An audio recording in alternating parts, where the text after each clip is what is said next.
the truth around you. मेरे प्यारे बच्चों नमस्कार। तो शुरू करते हैं आज क्लास। और आज क्लास में प्रश्न 6.1 के उदाहरण हल करवाएंगे। प्रश्न 6.1 तो कंप्लीट करवा चुके हैं। अगर आप लोगों ने कंप्लीट नहीं की है तो लिंक आपको डिस्क्रिप्शन मिल जाएगा, कंप्लीट कर लेना। तो प्रश्न 6.1 के उदाहरण हल करने से पहले अगर आप लोगों ने इस वीडियो को लाइक नहीं किया तो सबसे पहले सभी स्टूडेंट इस वीडियो को लाइक कर दें। अगर नए स्टूडेंट हो, चैनल से जुड़ना चाहते हो तो चैनल को सब्सक्राइब कर लें। चैनल को सब्सक्राइब करने के साथ साथ बेल आइकन जरूर प्रेस कर लें, क्योंकि इसमें आपका ही फायदा है। जब भी हम वीडियो को अपलोड करेंगे तो यूट्यूब द्वारा नोटिफिकेशन सबसे पहले आपको मिलेगा। अगर पुराने स्टूडेंट हो तो इस वीडियो को ज़्यादा से ज़्यादा शेयर करें अपने फ्रेंड सर्किल में। तो स्टार्ट कर देते हैं आज क्लास। आपको दिख रहा होगा उदाहरण पहला। यहाँ पर बताया गया है वृत्त के क्षेत्रफल के परिवर्तन की दर। आगे लिखा है इसकी त्रिज्या r के सापेक्ष ज्ञात कीजिए जब r बराबर क्या है 5 सेंटीमीटर है। उदाहरण पहला हल करने से पहले हम आपको एक बात बता देना चाहते हैं। जिस स्टूडेंट ने प्रश्न 6.1 के प्रश्न अच्छे से तैयार किए हैं तो उस स्टूडेंट को दिक्कत नहीं आएगी जब हम प्रश्न 6.1 के उदाहरण हल करवाएंगे। जैसे उदाहरण पहले की बात करते हैं, आपने प्रश्न 6.1 का पहला तो प्रश्न लगाया होगा, उसी के प्रकार का है ये उदाहरण पहला। ठीक है, तो इसका हल आप लोग देखो, यहाँ पर हम आपको बता देते हैं। जैसे यहाँ पर क्या मांगा गया है, त्रिज्या r के सापेक्ष क्षेत्रफल में परिवर्तन की दर। आपको ये पता है क्षेत्रफल को हम किससे लिखते हैं, कैपिटल A से, और r के सापेक्ष क्या ज्ञात करना है, मतलब दर को किससे लिखते हैं, एक कोटि के अवकलन से लिखते हैं। अब क्षेत्रफल में लिखना है और r के सापेक्ष लिखना है तो dA/dr। ठीक है, तो यहाँ पर आपको दिख रहा होगा दर, तो दर को एक कोटि के अवकलन से लिखते हैं। अगर r के सापेक्ष क्षेत्रफल में परिवर्तन की दर लिखना है तो ऐसे करके लिखना है। और आगे बताया गया r बराबर क्या है 5 सेंटीमीटर। ठीक है, सबसे पहले आपको क्या लिखना है, यहाँ पे दिया है, फिर उसके बाद हम फार्मूला लगाएंगे। फार्मूला क्या लगाएंगे, आपको दिख रहा होगा क्षेत्रफल, और किसका लगाएंगे, हमने आपको जब प्रश्न 6.1 कंप्लीट करवाई थी तो वहाँ पर हमने बताया था, प्रश्न में कहीं पर देख लो आपको नाम जरूर दिया गया होगा। जैसे यहाँ पे वृत्त दिया गया तो वृत्त का ही क्षेत्रफल हम फार्मूला लगाएंगे और उसी से r के सापेक्ष क्षेत्रफल में परिवर्तन की दर ज्ञात हो जाएगी, इसी को बोलते हैं दर। अब आप लोग देखो यहाँ पे सबसे पहले क्या लिखना है, दिया है तो r बराबर क्या दिया है 5 सेंटीमीटर। क्या ज्ञात करना है, dA/dr ज्ञात करना है। इसको हम रफ कर देते हैं। अब आपको फार्मूला लगाना है। कौन सा फार्मूला लगाओगे, वृत्त का क्षेत्रफल। तो देखो यहाँ पर आपको लिखना पड़ेगा वृत्त का क्षेत्रफल A बराबर πr²। अब यहाँ पर अवकलन करना है। यहाँ पर बता दिया गया है कि r के सापेक्ष, तो आपको r के सापेक्ष ही अवकलन करना है। हमने एक बात आपको ये भी बताई थी, जब प्रश्न में बताया ना जाए किसके सापेक्ष आपको दर ज्ञात करनी है तो t के सापेक्ष ही ज्ञात करते हैं, लेकिन जब प्रश्न में बता दिया जाता है तो उसी के सापेक्ष आपको दर ज्ञात करना है या फिर अवकलन करना है। तो यहाँ पर बता दिया गया तो इसीलिए आपको यहाँ पर r के सापेक्ष ही अवकलन करना है।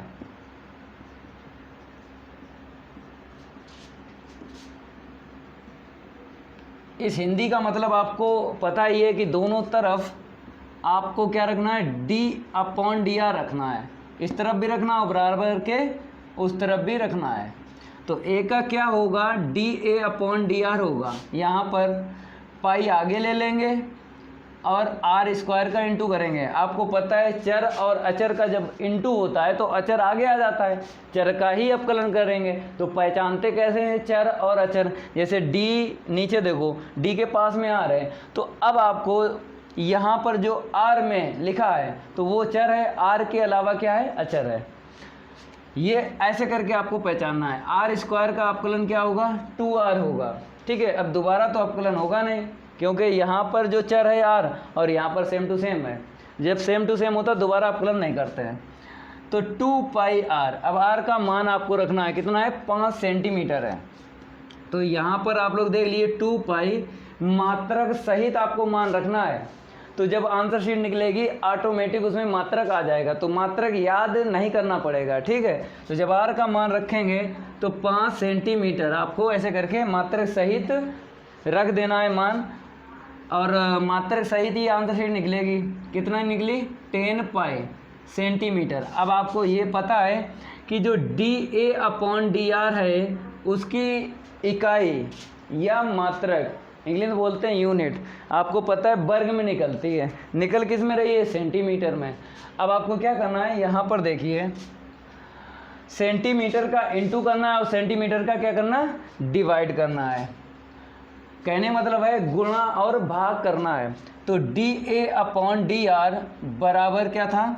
10 पाई सेंटीमीटर, इतना ही था। अब आपको क्या करना है? सेंटीमीटर का इनटू करना है, सेंटीमीटर का डिवाइड कर देना है, क्योंकि हमें क्षेत्रफल की जो इकाई निकालना है वो वर्ग में निकालना है, और वर्ग में होती है तो 10 पाई यहाँ पे क्या आएगा? सेंटीमीटर स्क्वायर पर सेंटीमीटर।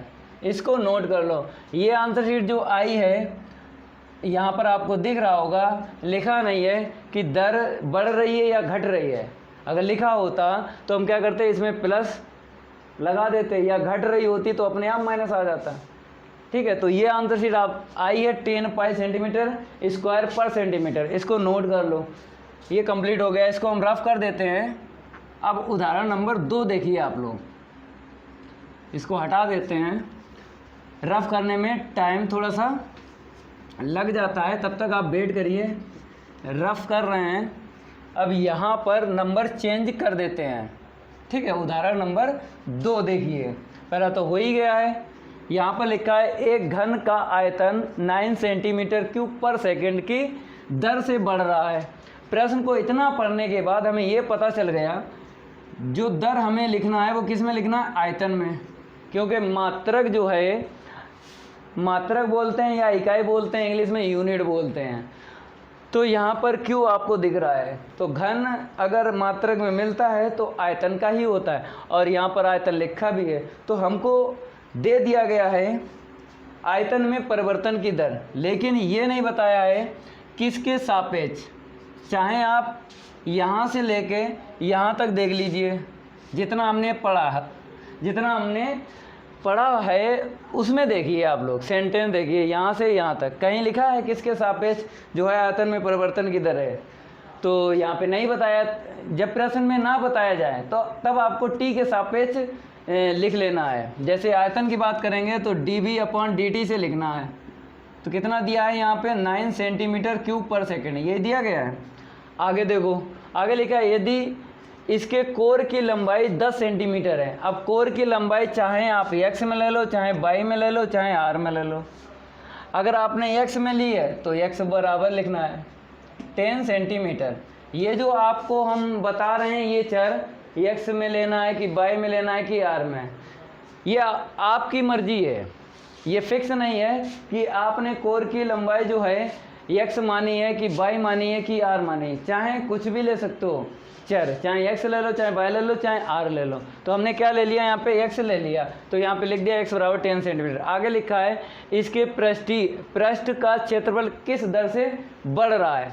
तो किस दर से बढ़ रहा है, और ये आयतन भी बता रहा था कि बढ़ रहा है। तो आंसर शीट आपको पता है प्लस में दी जाती है, बढ़ रहा है। अगर घट रहा है तो माइनस में। ठीक है, और हमको ज्ञात करना है पृष्ठ का क्षेत्रफल। तो आपको पता है या तो C से लिख लो या S से लिख लो। तो dC/dt ज्ञात करना है, वो भी प्लस में। अगर घट रहा होता तो माइनस में ज्ञात करना था। सबसे पहले आपको क्या लिख लेना है? दिया है। ठीक है, फिर उसके बाद dC/dt लिखना है जो निकालना है। तो यहाँ पर लिखना पड़ेगा आपको, दिया है dV/dt इक्वल प्लस का 9 सेंटीमीटर क्यूब पर सेकेंड। आगे देखो, x बराबर ले लिया है 10 सेंटीमीटर। जब x बराबर 10 ले लिया है और निकालना क्या है? dC/dt निकालना है, और वो भी प्लस में ही आंसर शीट निकालना है आपको। चलो इसको हम हटा देते हैं। अब आपको फार्मूला यूज करना है। पहले आयतन का यूज करेंगे इसका, क्योंकि ये जो उदाहरण 2 है वो प्रश्न 2 की तरह है। प्रश्न 6.1 का जो प्रश्न 2 है ना, उसी की तरह है ये। तो उसी की तरह है, तो आपको पता है जब हम अगर डायरेक्ट निकालेंगे पृष्ठ क्षेत्रफल, तो आपको पता है फार्मूला क्या होता है, 6 इंटू भुजा का स्क्वायर, यही होता है। तो C इक्वल भुजा की आपने क्या ली है यहाँ पे, x ली है, तो यहाँ पे क्या रख देना है, x रख देना है, और पावर कितनी है, 2 है, तो कितना हो जाएगा 6x स्क्वायर। आप कलन कर लो, t के सापेक्ष करेंगे, कितना आएगा यहाँ पे 12x, और x का अगेन dx अपॉन dt, यही आएगा ना। तो आपको पता है कि हमें x का मान दिया गया है और dx अपॉन dt का मान नहीं दिया गया। अगर dx अपॉन dt का मान दिया होता रख देते, x का मान रख देते, तो dc अपॉन dt ज्ञात हो जाता। तो इसलिए आप लोग पहले क्या करो, आयतन का फार्मूला लगा के dx अपॉन dt ज्ञात कर लो। तो देख लो यहाँ पे फार्मूला कौन सा लगाएंगे, घन का आयतन b बराबर क्या होता है, भुजा q, यही होता है फार्मूला, ठीक है। अब आपको क्या करना है, भुजा जो आपने मानी है x में, हमने पहले ही आपको बताया है कि अगर y में मानते तो यहाँ पे बाई क्यू आता, r में मानते तो आर क्यू आता। किस में मानी है, x में मानी है, तो यहाँ पे लिखना पड़ेगा एक्स क्यू। अब आपको अवकलन करना है t के सापेक्ष, तो यहाँ पे लिखना पड़ेगा t के सापेक्ष अवकलन करने पर, इस हिंदी का मतलब है कि दोनों तरफ आपको क्या रखना है, d अपॉन डी टी रखना है, इस तरफ भी रखना है बराबर के, उस तरफ भी रखना है।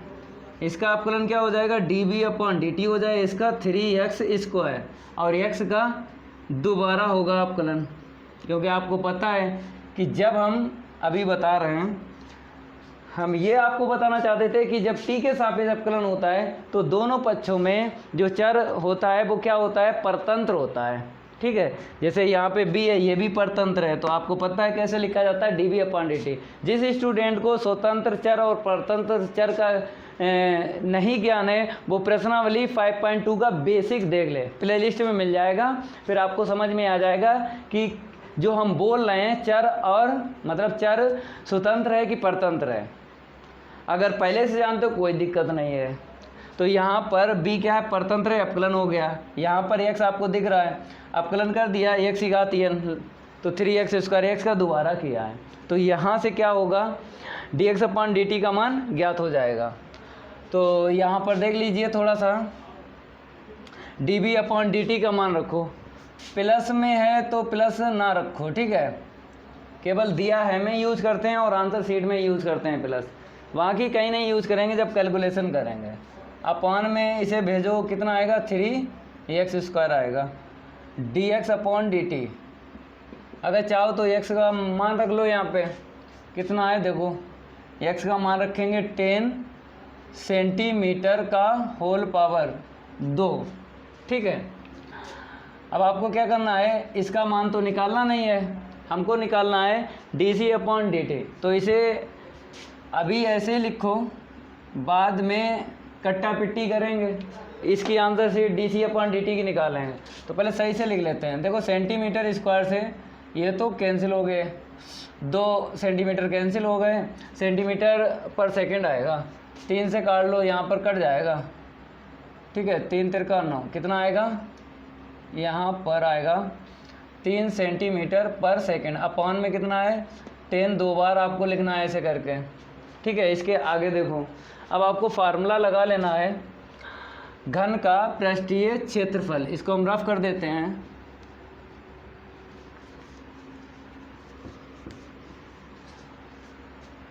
यहाँ पर फार्मूला यूज कर रहे हैं, घन का पृष्ठीय क्षेत्रफल क्या होता है, c बराबर 6 इंटू भुजा का स्क्वायर, ठीक है। तो c बराबर क्या आएगा, 6x स्क्वायर, भुजा को x माना है तो यहाँ पे रख देना है, तो कितना मिलेगा, 6x स्क्वायर। अवकलन करना है t के सापेक्ष, तो यहाँ पे लिखना पड़ेगा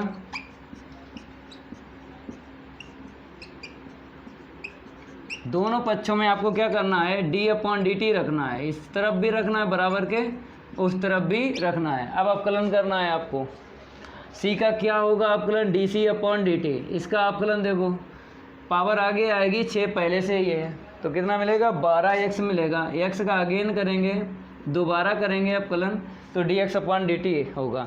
अब dx अपॉन dt का मान रख लो। चलो यहीं पे रख देते हैं, यहाँ पे देखो कितना है, किसके बराबर चलेगा, dc अपॉन dt के चलेगा। तो 12x का मान कितना था, चलो देख लो, यहाँ पर देख लो, क्योंकि रफ कर चुके हैं। कितना है 10 सेंटीमीटर, तो यहाँ पर 10 सेंटीमीटर रख देते हैं। और dx अपॉन dt की आंसर शीट देख लो, 3 सेंटीमीटर पर सेकेंड अपॉन 10 इंटू 10। ठीक है, यहाँ पे हम इसको रफ कर देते हैं। अब इसके आगे हम सॉल्व करेंगे तो आंसर शीट आ जाएगी।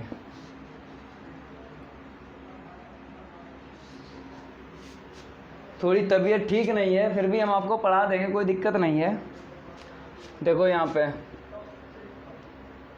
10 से 10 कैंसिल हो जाएगा, यहाँ पर कितना आएगा 36 सेंटीमीटर पर सेकेंड स्क्वायर मिलेगा। ठीक है, सेंटीमीटर का सेंटीमीटर में इंटू करेंगे सेंटीमीटर स्क्वायर, तो कितना मिलेगा 3.6 सेंटीमीटर स्क्वायर पर सेकेंड। आपको पता ही है कि नीचे एक जीरो हटाएंगे ना, तो एक अंक के बाद क्या लगेगा, दशमलव लगेगा। अगर 2 जीरो होते तो 2 अंक के बाद दशमलव लगाते, ये बात तो आपको पता ही है, तो कोई दिक्कत नहीं है। ये किसके बराबर आएगी answer sheet, dc upon dt की आएगी। ठीक है, ये आंसर शीट आ गई है। यहाँ पर अब प्लस का यूज़ कर लो। हमने बताया था यहाँ पर जो हमसे मांगा गया है, पृष्ठ का क्षेत्रफल किस दर से बढ़ रहा है, यही मांगा गया है, तो प्लस में ही आंसर शीट आएगी। इसको हम रफ कर देते हैं। आगे देखिए, उदाहरण 3 की बात करेंगे, इसको हटा देते हैं। इसको हम 1 और 2 को टिक लगा देते हैं। आगे देखिए, कहता है एक स्थिर झील में एक पत्थर डाला जाता है और तरंगें वृत्तों में 4 सेंटीमीटर प्रति सेकंड की गति से चलती हैं। आगे लिखा, जब वृत्ताकार तरंग की त्रिज्या 10 सेंटीमीटर तो उस क्षण घिरा हुआ क्षेत्रफल कितनी तेज़ी से बढ़ रहा है। हमने उदाहरण पढ़ लिया, हमने ये पता लगा लिया है। प्रश्न नंबर 6.1 का जो प्रश्न 5 है उसी की तरह है, प्रश्न 5 की तरह है ये। ठीक है, फिर भी हम आपको यहाँ पे समझा देंगे। फिर रिपीट कर देते हैं। एक स्थिर झील में एक पत्थर डाला जाता है। ठीक है, एक पत्थर है, झील में डाल रहे हैं, ये तरंगें जो हैं उत्पन्न हो रही हैं। तरंगें कैसी उत्पन्न हो रही हैं, लिखा है वृत्तों में 4 सेंटीमीटर प्रति सेकंड की गति से चलती हैं। तो यहाँ पर जो है ऐसे करके ये बढ़ रही हैं, ऐसे करके। ठीक है, ऐसे बढ़ती रहेंगी।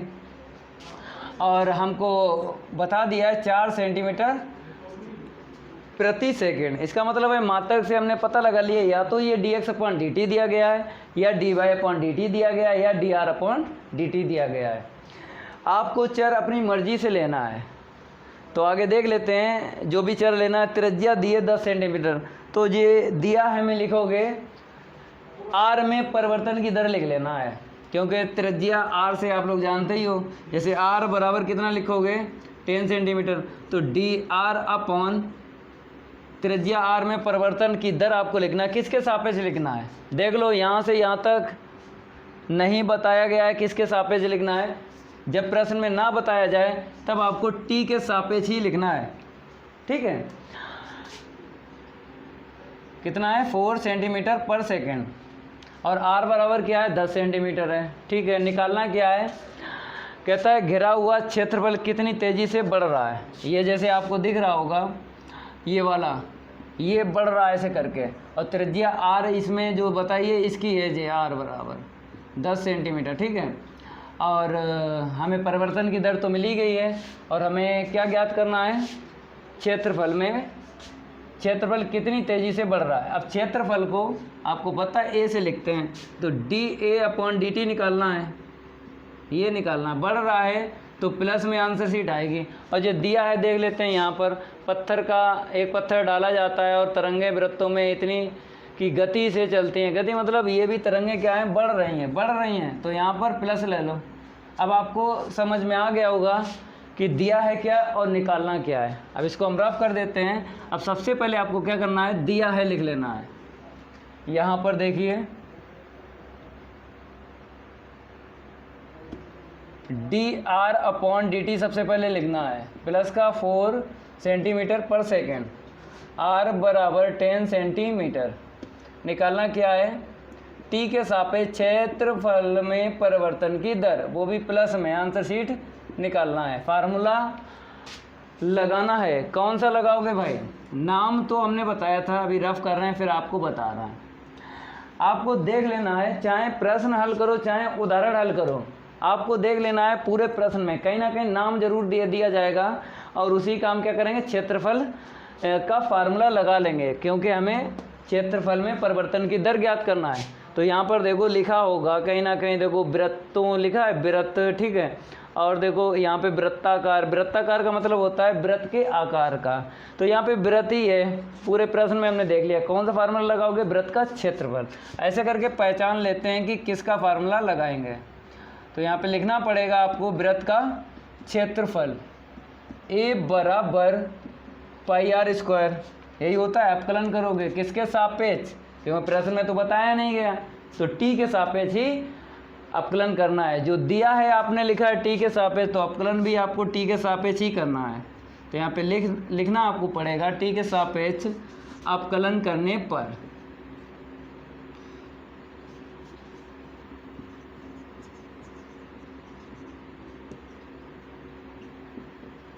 दोनों तरफ आपको क्या करना है, डी अपॉन डी टी रख लेना है। इस तरफ भी रखना है, बराबर के उस तरफ भी रखना है। तो पाई आर स्क्वायर, ये क्या हो जाएगा, D A upon D T, ठीक है। इसका अपकलन क्या होगा, 2 पाई आर, आर का दोबारा होगा ना, क्योंकि आर क्या है, चर, आर और ए दोनों ही चर क्या हैं, परतंत्र हैं। अब आपको मान रख लेना है 2 पाई आर, आर का मान देखो 10 सेंटीमीटर, मात्रक सहित रखो तो आंसर सीट में ऑटोमेटिक मात्रक आ जाएगा, मात्रक याद नहीं करना पड़ेगा। D R upon D T किस में है, प्लस में है। हमने बताया था दिया है में लिख लेते हैं प्लस, और आंसर शीट जब निकलती है उसमें लगा लेते हैं प्लस, लेकिन जब कैलकुलेशन करते हैं उसमें हम यूज नहीं करेंगे। अगर माइनस होता तो हम रख लेते हैं। तो D R upon D T plus में रखो 4 सेंटीमीटर पर सेकेंड। अब देखो कितना आएगा, यहाँ पे देख लो, D A upon D T बराबर इंटू करेंगे 4 दूनी 8, 8 का 10 में इंटू करेंगे तो 80 मिलेगा, 80 और पाई और लिख लो भाई, ठीक है। सेंटीमीटर का सेंटीमीटर में इंटू करो, कितना मिलेगा, सेंटीमीटर स्क्वायर पर सेकेंड, यही आंसर शीट है। पाई का जब मान दिया जाए तभी हम रखेंगे 22/7, जब दिया जाए। अगर प्रश्न हो चाहे उदाहरण हो, उसमें अगर नहीं दिया गया तो पाई का मान नहीं रखेंगे, ठीक है। इसको नोट कर लो, ये हो गया। अब उदाहरण 4 की बात करेंगे, इसको हम रफ कर देते हैं।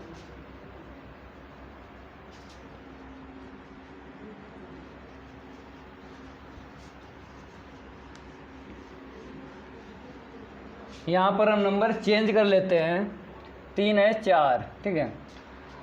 अब देखो आप लोग देखो 4 उदाहरण यहाँ पे बताया गया, किसी आयत की लंबाई यक्स में 3 सेंटीमीटर प्रति मिनट की दर से घट रही है, ठीक है। यहाँ पर हमें ये बता दिया गया लंबाई जो है आयत की घट रही है, लेकिन मात्रक से हमने ये पता लगा लिया, ये क्या है, दर में आपको लिखना है। जैसे यक्स बराबर डायरेक्ट नहीं लिखना है, दर में लिखना है। दर तो जानते ही हो, एक कोटि के अपकलन से लिखा जाता है, तो किसके सापेक्ष लिखना है बताया नहीं गया है, तो टी के सापेक्ष ही आपको लिखना है। तो यहाँ पे घट रही है मतलब 3 सेंटीमीटर पर मिनट, ये चीज़ बताई गई है। देखो पढ़ने के साथ साथ ही आप लोगों को लिखना है तो सही रहेगा। इकट्ठा पढ़ने से क्या होगा, एक सेंटेंस पढ़ो लिख लो, फिर आगे पढ़ेंगे, फिर आगे लिख लेंगे। आगे लिखा है और चौड़ाई बाई में 2 सेंटीमीटर प्रति मिनट की दर से बढ़ रही है। बाई में परिवर्तन की दर बढ़ रही है, तो D Y upon D T बराबर प्लस का 2 सेंटीमीटर प्रति मिनट, या पर मिनट बोलेंगे, ठीक है। आगे लिखा है एक्स बराबर कितना है, 10 सेंटीमीटर, और वाई बराबर क्या है, 6 सेंटीमीटर। तब आयत के परिमाप में परिवर्तन की दर ज्ञात करना है और क्षेत्रफल में परिवर्तन की दर ज्ञात करना है। मतलब 2 आंसर शीटें यहाँ पे बताना है। सबसे पहले आप लोग दिया है लिख लो, ठीक है। केवल यहीं पे माइनस आएगा, क्योंकि यहाँ पर बता दिया गया घट रही है तो माइनस का यूज करना है, और यहाँ पे बाई में जो परिवर्तन की दर बताई है बढ़ रही है प्लस का यूज करना है। एक्स और बाई में नहीं बोला गया है, और बोला उसी में जाएगा जिसमें d/dt हो, मतलब दर में ही बोला जाएगा। घट रही है या बढ़ रही है, मतलब x बराबर या y बराबर या h बराबर या r बराबर कुछ भी दे दिया जाए, इसमें नहीं बोलेगा कि घट रही है या बढ़ रही है। चलो सबसे पहले आपको क्या लिखना है, दिया है, यहाँ पे लिख देते हैं।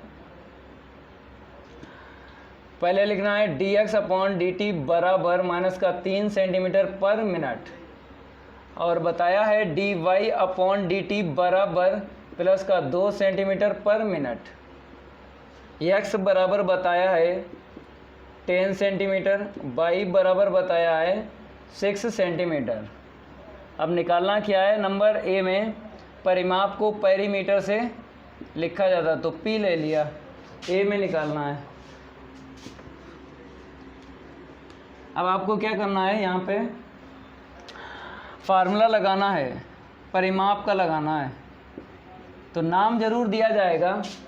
देख लो पूरे प्रश्न में, देख लो क्या नाम है, आयत है, ठीक है। आयत का परिमाप का यूज करना है, आयत का परिमाप। फार्मूला तो याद ही होगा, P बराबर होता है 2 लंबाई धन चौड़ाई, लंबाई x है और चौड़ाई y है, ठीक है। अवकलन करो, किसके सापेक्ष करना है, t के सापेक्ष करना है अवकलन। t के सापेक्ष अवकलन करने पर दोनों तरफ आपको क्या रखना है, d/dt रखना है, इस तरफ भी रखना है बराबर के, उस तरफ भी रखना है, ठीक है। अब p का अवकलन जानते हो आप लोग, dp/dt होगा, बराबर में देखो x का अवकलन dx/dt होगा, y का अवकलन क्या होगा, dy/dt होगा। क्योंकि यहाँ पर जो भी चर है बराबर में उस तरफ हो चाहे बराबर के इस तरफ हो, परतंत्र ही मिलेगा। जब भी t के सापेक्ष आपको अवकलन करना है तो परतंत्र ही चर मिलेगा दोनों तरफ, तो परतंत्र मिलेगा तो d/dt को छोड़ के नहीं जाएगा। जैसे p क्या है, परतंत्र है, तो d/dt को छोड़ के नहीं जाएगा। x परतंत्र है, अवकलन होगा तो x छोड़ के नहीं जाएगा ना, ऐसे y d/dt को छोड़ के नहीं जाएगा। और स्वतंत्र अगर होता तो अवकलन होने के बाद d/dt चला जाता है, उस चर को हम स्वतंत्र बोलते हैं। जब अवकलन होने के बाद d/dt मतलब d/dt हो चाहे d/dr हो चला जाए, उस चर को स्वतंत्र बोलेंगे। अब देखो आगे, देखो dp/dt ऐसे रखो, dp/dt, ठीक है।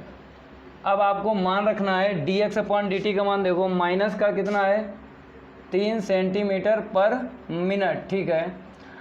अब dy/dt का मान देखो प्लस का है, और प्लस प्लस क्या होगा, प्लस होगा, ठीक है। कितना है, 2 सेंटीमीटर पर मिनट। यहाँ पे लिख देते हैं, थोड़ा स्पेस ले लेते हैं, सेंटीमीटर पर मिनट, ठीक है। अब आपको दिख रहा होगा 3 में से 2 जाएगा, माइनस का 1 मिलेगा, और बाहर क्या है 2, तो आंसर शीट क्या मिली, माइनस का 2 सेंटीमीटर पर मिनट। ये आंसर शीट आई है, t के सापेक्ष परिवर्तन की दर। अगर इसी को आपको दूसरे तरीके से लिखना है, हम आपको बता देते हैं, यहाँ पे इसको हम रफ कर देते हैं, फिर बता रहा है कैसे आपको लिखना है। ये आंसर शीट ठीक है। अगर आप लोग आंसर शीट प्लस में रखोगे तो आपको लिखना पड़ेगा ब्रैकेट में कि परिमाप क्या है, घट रहा है। कैसे, इसके आगे अगर चाहो तो लिख सकते हो dp/dt बराबर 2 सेंटीमीटर पर मिनट। यहाँ पे ब्रैकेट में लिखना पड़ेगा आपको, स्पेस नहीं है तो सही से नहीं लिख पा रहे। इधर देखो dp/dt बराबर 2 सेंटीमीटर पर मिनट। जैसे हमने ये हटा दिया माइनस, तो आपको लिखना पड़ेगा यहाँ पे परिमाप जो है घट रहा है। कितने से घट रहा है, 2 सेंटीमीटर पर मिनट से घट रहा है। चाहे आंसर शीट ऐसे छोड़ो चाहे ऐसे छोड़ो, ठीक है। अगर ऐसे छोड़ना है तो माइनस हटा के ब्रैकेट में आपको लिखना है। ये हो गया कंप्लीट। अब बी वाला देखो,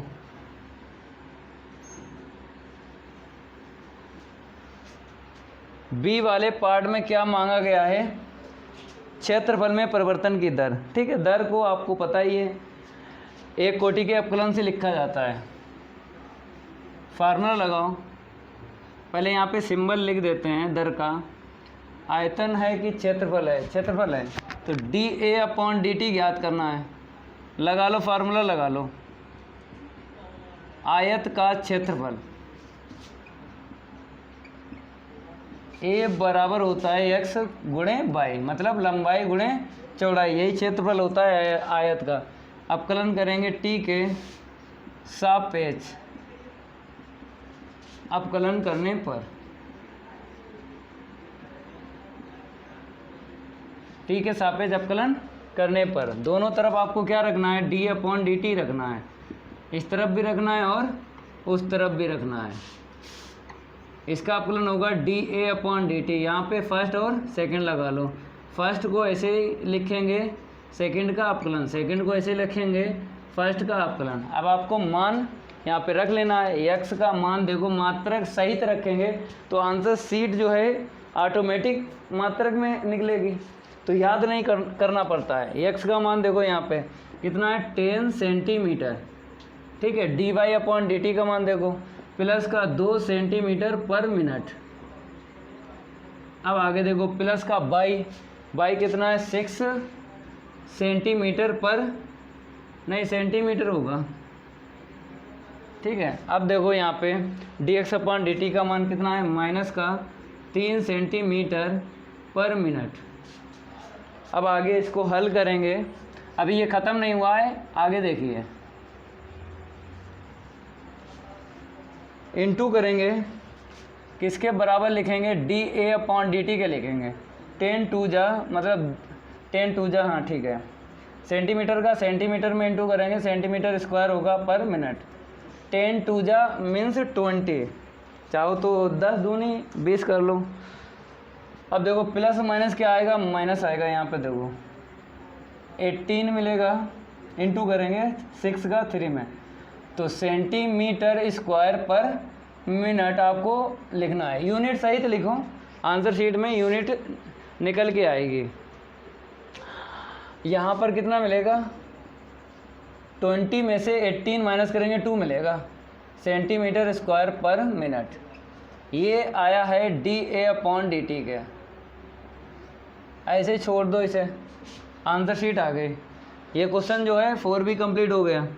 अब इसे नोट करो, इसको हम रफ कर देते हैं। 2 उदाहरण और बचे हैं, अभी जाना नहीं है क्योंकि 2 उदाहरण हैं, एक 5 और एक 6 और लगवाते हैं। चलो हट जाते हैं, नोट कर लो पहले।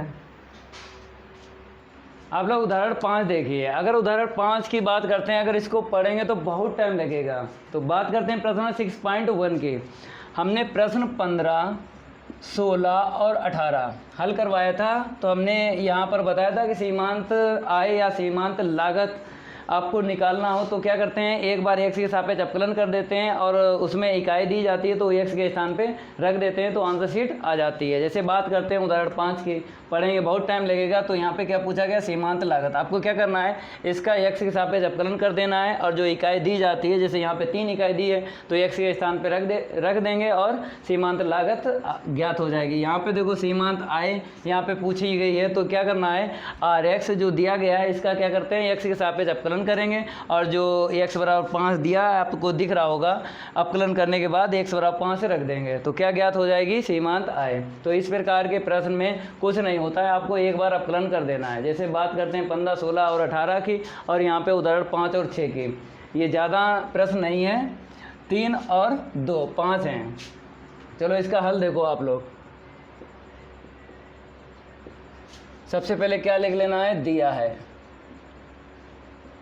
cx बराबर दे दिया गया है, यहाँ पे क्या है 0.005 x³ minus 0.02x square plus का 30x प्लस का 5000।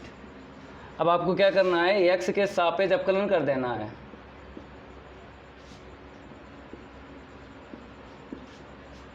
अपकलन करने पर आपको क्या करना है, d/dx रख देना है। दोनों तरफ रखना है, इस तरफ भी रखना है बराबर के, उस तरफ भी रखना है। क्या है 0.005 x cube minus 0.02 into x square plus का 30x प्लस का क्या है 5000, ठीक है। ये क्या होगा D C X upon D X हो जाएगा। यहाँ पे आ जाओ, कितने पद दिख रहे हैं 1 2 3 4 4 पद दिख रहे हैं, चारों का अलग अलग अपकलन करना है। 0.005 ऐसे रखेंगे, एक्स क्यूब का अपकलन क्या होगा 3x स्क्वायर, ठीक है। इसका अपकलन करो एक्स स्क्वायर का, तो 0.02 ऐसे रखेंगे, एक्स स्क्वायर का अपकलन 2x होगा। वहाँ पर देखो प्लस का क्या है 30x है, x का कितना होता है अपकलन 1 होता है, 5000 का 0 हो जाएगा। चलो अब जो बचेगा आपको उसे लिखना पड़ेगा, 3 का इंटू करेंगे तो कितना मिलेगा 0.015 एक्स स्क्वायर। यहाँ पे देखो माइनस 0.0 2 दूनी 4, ठीक है। यहाँ पे आ जाओ प्लस का कितना मिलेगा 30। ये आंसर शीट आई है D C X upon D X की आई है। अब क्या करते हैं, यहाँ पर देखो 3 इकाई है, एक्स के स्थान पे रख देंगे, आंसर शीट आ जाएगी। तो एक्स के स्थान पे रखना है आपको, पहले इसे लिखो D C X upon D X. एक्स के स्थान पे कितना रखना है 3 रख देना है, यहाँ पे रखो 0.015, 3 का स्क्वायर 9 होगा 0.04, ठीक है, इंटू 3 प्लस का 30। अब क्या करेंगे हम 9 यहाँ पे है ना, 15 का इंटू कर देंगे। आगे देखिए इसको हम यहाँ पर जो है सॉल्व करेंगे, इसको रफ कर देते हैं। चलो यहाँ पे देखिए किसके बराबर निकलेगा D C X upon D X. Suffix में आपको क्या रखना है x बराबर 3 इंटू करो, तो आपको पता है 15 नेमा कितने होते हैं 135 होते हैं, तो 3 अंक हैं यहाँ पे, तो 0 पॉइंट के बाद 135 लिख देना है, ठीक है।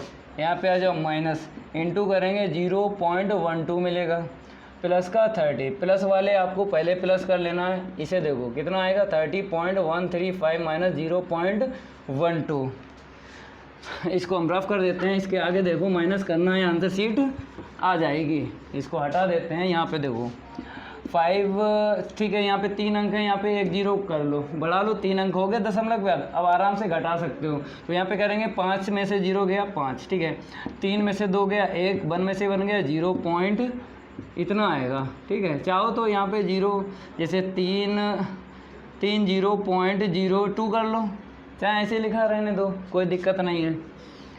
ये आंसर शीट निकली है D C X upon D X की निकली है, ठीक है। और सफिक्स में क्या है x बराबर 3।